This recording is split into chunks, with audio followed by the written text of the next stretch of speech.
Hi everyone, thanks for being here. So today's video is energy comes from what you love. That's our topic for today. Energy comes from what you love.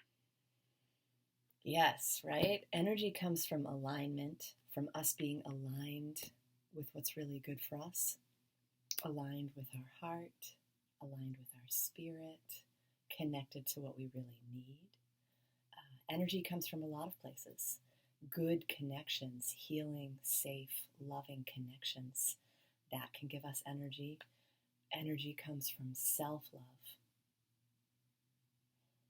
appreciating ourselves, loving ourselves, and really being tolerant and compassionate to who we are and where we are. And I have learned the journey of down to the last second, every little bit of what's coming up for me, to love that instead of resisting it.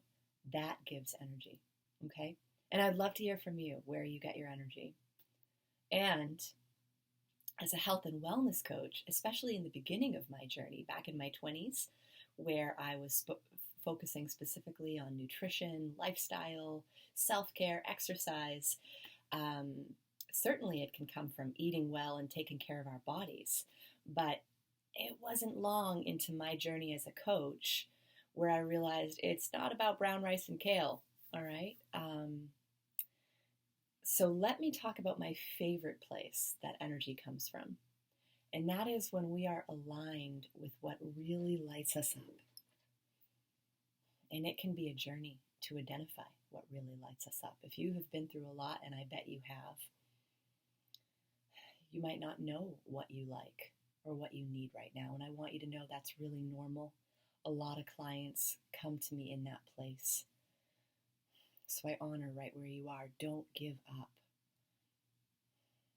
You deserve to be on the journey, to start tuning in to what makes you feel good, fulfilled, and joyful.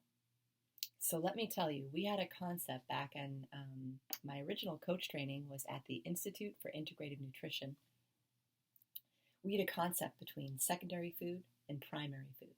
Secondary food was the food that we ate. It was what was on our plate. And primary food was what fed us on a deeper soul level, like relationships, career, exercise, purpose, dreams. Those are my favorite. And this is like, you remember when they use this example, and it will always stay with me. Do you remember anything from when you were little that was actually good? I know some of us have to stretch, but when maybe you were outside playing and you forgot track of time and you didn't even care about when you next ate, or any time in your life where you were doing a project or an art or a sport and you weren't thinking about food, you weren't thinking about time, you weren't thinking about aches in your body. This is what I'm talking about. This is where energy comes from. Energy comes from what we love. And honey, it is going to be so personal to you. It's not going to look like anybody else, okay? It's what you love. And that could be a dream. It could be getting connected to your purpose, something you want to give back to the world. If you are here because you're a sensitive or creative, we often have very unique things. We don't want to listen to somebody else's path. We're often the ones that want to create and, bring our own presentation to the world. Whatever it is, it's about being true to your path and what you want most. And that can start with really little steps.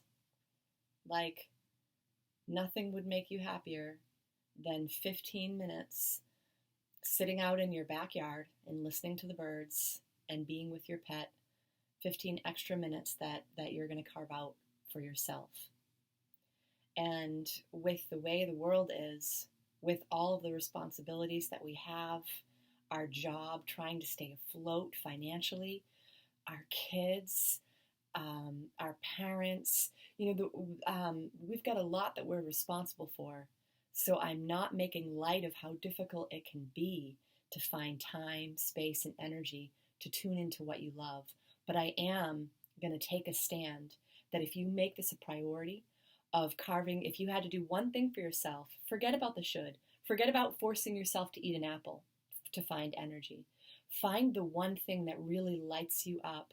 And if you can start getting committed to time for that, watch these other things like self-care, like the extra energy to do something for your neighbor, things that you've been wanting to do, but it's just been adding to your list. Watch that list start to get done without you having to try when you prioritize the one thing, which is learning what you love and what feels good and taking some time to be with that. All right? If you need any extra support, I'm a health and wellness coach, and I specialize in working with creatives and sensitives and helping those of us identify what lights us up and make that a priority.